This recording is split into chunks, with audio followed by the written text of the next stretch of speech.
Now that we know the basics of triangles, we're going to start speaking about triangle congruence. Triangle congruence is one of the big proofs that we do in geometry with the SSS, the SAS, etc. So the very first thing we need to understand is that with a triangle, they have corresponding angles to each side.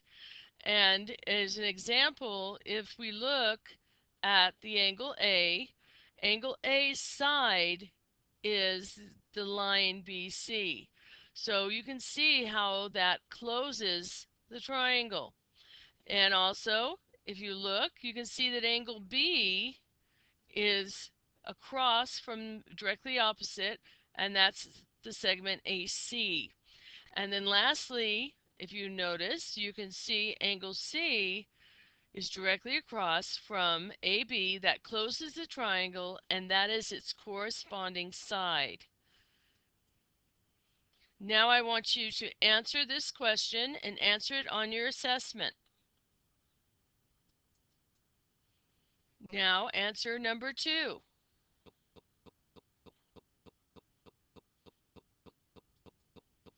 Now let's look and see how it directly relates to the triangles. You have triangle ABC, so you have triangle ABC, and you have triangle DF, and E. And if you look, let's look at angle A first. Looking at angle A, we see that A is congruent, this A is congruent to angle D. Therefore, the side right here, BC, which is a corresponding side, as we talked about, is congruent to FE. And you must have your triangle letters exactly even, so they must coordinate. Let's look at B. And again, B, the opposite side, as well as F, the opposite side. And if you notice here on the triangle, it's saying that B is congruent to F. Therefore, the AC, A and C is congruent to D and E. And it has a flow pattern, if you've noticed. And lastly, let's look at C. And with C, in our diagram right here, C is equal to E. So they're congruent, they're equal in measure. Now, what is the corresponding side to C? Well, the corresponding side to C is AB. And the corresponding side to E is DF. So as you can see that those angles have the corresponding sides. The corresponding sides are also congruent. And they all fit because A and C on the end, D and E on the end.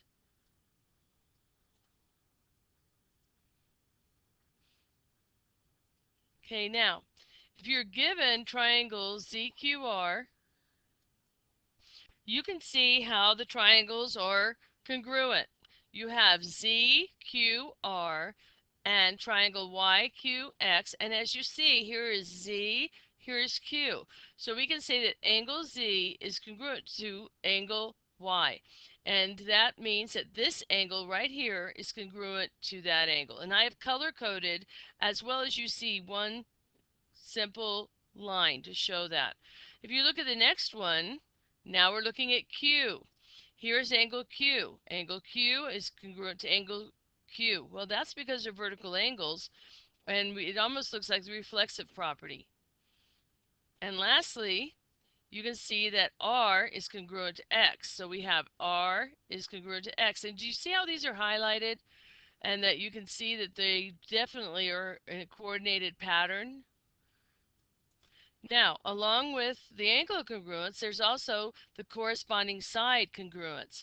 So if we know that Z and Y are both congruent, then we know that their corresponding sides, which would be QR from here to here and also from here to here. And you can see I have one circle and one tick mark to show you the difference. Along with that, we have QR and QX, and again, you have your angle its corresponding sides, so therefore they are congruent. And lastly, our last angle, which was R and X, you can see that ZQ is congruent to YQ. Do you see how I went from the outside to the inside, from the outside to the inside? I must keep them directly in the order that my triangle order is.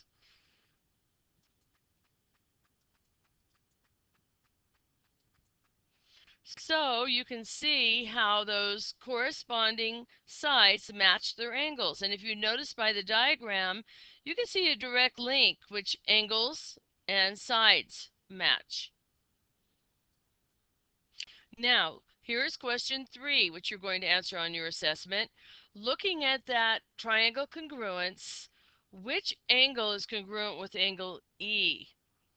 Can you answer that question? Let's see how you do in question 4.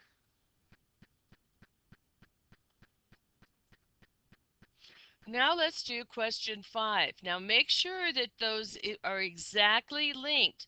Your U must match your T, which must match the U must match the other one, the T must match perfectly, and the S angle must match perfectly, as well as the corresponding sides must match perfectly. See if you can find that combination. Now try number 6. See how you do.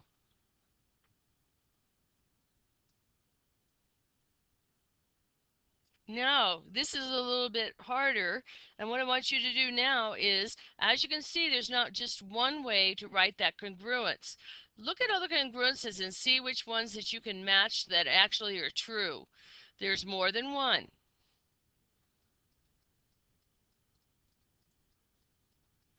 Now let's answer number 8. And again, you'll notice that there's multiple responses. Choose the responses that best apply, and also choose, remember, you have to match them exactly. They have to be true in every way, between the line segments as well as between the angles. Now we're going to talk on how this applies to postulates and theorems. So with the postulates and theorems, we're given the side, side, side congruence postulate. And it says if all three sides are congruent from one triangle to the other triangle, then the two triangles are congruent. Here's an example. You have this congruent to the other, you have this congruent to this, and you have this congruent to this. Therefore, those two triangles are congruent. Now, the side postulate states that if you have a side, an angle, and a side, you can say it's congruent. It's also a postulate. So it must be the included angle. So you have a side, here's the side, you have an included angle, and you have another side. What you can say is that it must be an actual angle that you're looking at. You see one of the rays of the angle, with this being its center point, you see the other ray of the angle. So it's side, angle, side. We can also look at this one. Side, angle, side. And you see how this one angle is included with the rays? So both rays that make that angle, as well as the angle itself, is what must be congruent to the side and the angle and the side. And this is just a little bit more spelled out for you so you can actually see how it's one angle. Here's another angle. And here's the third angle.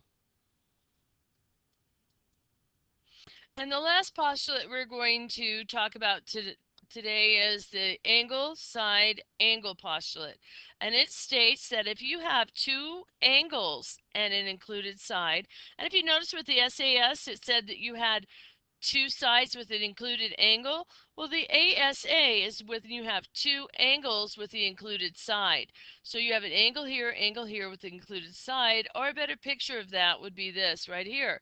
You see the angle and the side and the angle, how it's included. Or you can have it from another perspective when you have this angle and this angle. Or the last perspective, you see here's an angle, included side, and an angle. Now again, when you look at this, pay attention because you have M and N. So M is congruent to O. Does that follow? M right here is congruent to O. N must be congruent to R. So when I see an N, I must correspond exactly to that R. And there we have it. That is what we're going to talk about on Monday after the quiz.